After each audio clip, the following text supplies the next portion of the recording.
Vladimir Putin has said now that decision-making centers in Kiev could be among the key targets for future Russian strikes with Russia's new advanced weapons. His comments came during a regional security summit in Kazakhstan. Currently, the Ministry of Defense and the General Staff of the Russian Army are selecting targets for destruction on the territory of Ukraine. These could be military facilities, defense industry enterprises, or decision-making centers in Kiev. Moreover, the Kiev regime has repeatedly tried to strike at objects of national importance. Serial production of Oreshnik has begun, but ultimately, the means of destruction will be selected by us, depending on the nature of the choices and the threats posed to the Russian Federation. Historic stuff, really, I think, is happening at this summit here in Astana. Lots of strong statements, especially from President Vladimir Putin. Even though Russia's latest hypersonic missile system, Oreshnik, was used on a target in Ukraine, it was definitely a message to the entire world. And Vladimir Putin has been saying that attacks on Russia and deeper into Russian territory will lead to retaliation. And he has been calling on the West not to allow Kiev to use their long-range weapons because that will lead to consequences. And here they are now. Russia may use more Oreshniks on other targets in Ukraine. In early November, officials from Western countries announced permission for the Ukrainian armed forces to strike Russian territory using Western-made long-range precision weapons. We have repeatedly pointed out that this will mean the direct involvement of these countries in the armed conflict, as the use of this weaponry without the direct participation of military personnel and specialists from the respective NATO countries is simply impossible. For what should those forcibly mobilized give their lives today?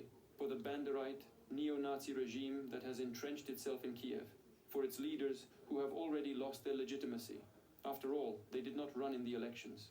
They are completely illegitimate today, and from a legal point of view, they do not even have the right to give orders to the armed forces. Now, earlier, President Putin also said that there will be a response which may include attacks on NATO territories as well.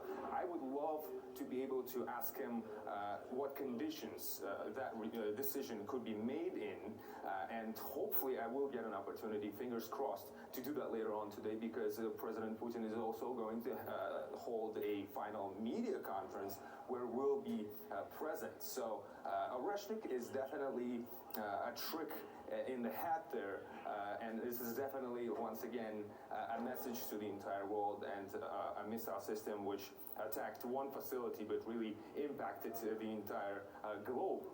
Vladimir Putin also shed some light on what Oreshnik is, and that weapon has absolutely incredible capabilities. For instance, the warheads that each missile holds, and there's dozens of them, they could reach the speeds of 3 kilometers per second.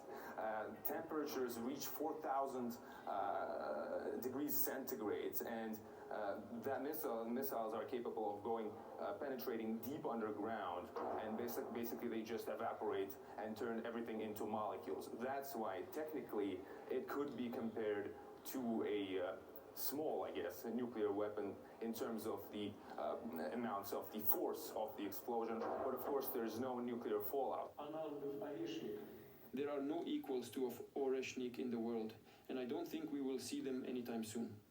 The missile strikes even highly protected and deep-buried targets. According to military and technical experts, in the case of a massive group use of these missiles, that is, several in one strike, the power of this strike will be comparable to the use of nuclear weapons. Although the Oreshnik is certainly not a weapon of mass destruction. There is no nuclear charge here, and therefore no nuclear contamination after its use. We only have a few ready-to-use products of this kind. These statements are being made by the president here in Astana at the Collective Security Treaty Organization. Basically, it is one of the organizations that are connected to the new emerging centers of power in the world that Russia has been talking about. And Russia has been working a lot with various organizations, local ones and international ones. This is one of those organizations. And like I said, we're still waiting for the final press conference by Vladimir Putin. A lot usually comes out of that as well. I was talking on this bit earlier in the program with former Pentagon senior security policy analyst Michael Maloof, and he says the announcement is Putin's signal of Russia's red lines, but Michael also says the West will be, sadly, too arrogant to heed the warning.